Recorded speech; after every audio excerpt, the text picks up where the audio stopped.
یہ میسج اتنے لوگوں تک پہنچاؤ تو یہ خوشی ملے گی. اس کی حقیقت اکثر واٹس ایپ وغیرہ پر ہر کچھ مہینوں بعد یہ میسج وائرل ہوتا رہتا ہے کہ کسی سعودی امام نے خواب میں حضور صلی اللہ علیہ وسلم کا دیدار کیا اور آپ صلی اللہ علیہ وسلم نے انہیں فرمایا کہ تم یہ بات 8-10 لوگوں کو یا 12 لوگوں کو بتاؤ تو 5 دن میں خوشی ملے گی وغیرہ وغیرہ. اس پر روشنی ڈالیں اس کی کیا حقیقت ہے. زیبا جمال لکھنؤ سے. یہ بالکل فضول بات ہے, اس کی کوئی حقیقت نہیں ہے. نہ ایسا نبی نے کسی کے خواب میں آ کے فرمایا ہوتا ہے, اور اگر فرمایا بھی ہے تو خواب کوئی شرعی حجت نہیں ہے, اس کی تعبیرات ہوتی ہیں. تو اس لیے اس پر عمل نہ کیا جائے بالکل. مصروفیت یا تھکاوٹ کی وجہ سے آخری وقت میں نماز پڑھنا. کیا کام یا تھکاوٹ کی وجہ سے ظہر اور عشاء کی نماز کو وقت کے آخر میں پڑھنا جائز ہے؟ محمد ناصر امریکہ سے. دیکھیں, ظہر کو آخری وقت میں اگر آپ پڑھیں تو پھر یہ ضروری ہے کہ شافعی وقت جو ہے نا عصر کا, اس سے پہلے ظہر پڑھ لی جائے. امام شافعی رحمہ اللہ تعالیٰ کے نزدیک عصر کا وقت جلدی شروع ہو جاتا ہے, جس پہ اہل حدیث لوگ بھی عمل کرتے ہیں, اور عرب میں چونکہ فقہ حنبلی ہے وہ لوگ بھی اسی پر عمل کرتے ہیں, جلدی عصر کا وقت شروع کر دیتے ہیں.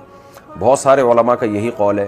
تو اس لیے احتیاط اسی میں ہے کہ آپ عصر میں بے شک تاخیر کریں, کیونکہ جس ٹائم پہ مثل ثانی پہ یعنی ہر چیز کا سایہ 2 مثل ہو جاتا ہے تو ہم عصر پڑھتے ہیں, تو اس وقت عصر کی نماز سب کے نزدیک جائز ہے.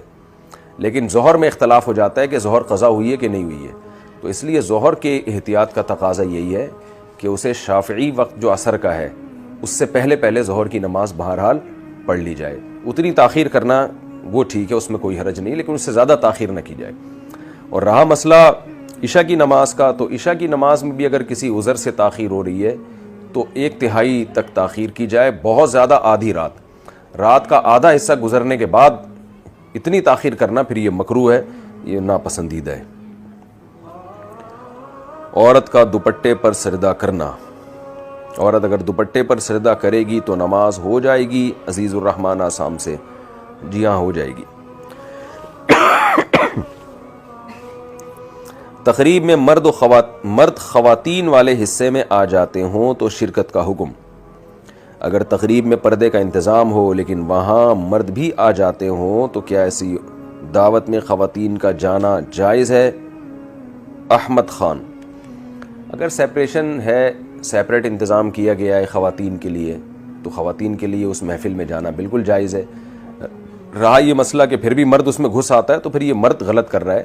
اور یہ ہم نے بھی دیکھا ہے کہ یعنی پارٹیشن ہوتی ہے, مرد الگ ہوتے ہیں, خواتین الگ ہوتی ہیں, پھر بھی ادھر سے کچھ مرد عورتوں کے جو ہے نا جگہ پہ گھستے ہیں جا کے. تو یہ بہت ہی بے شرمی اور بے غیرتی ہے.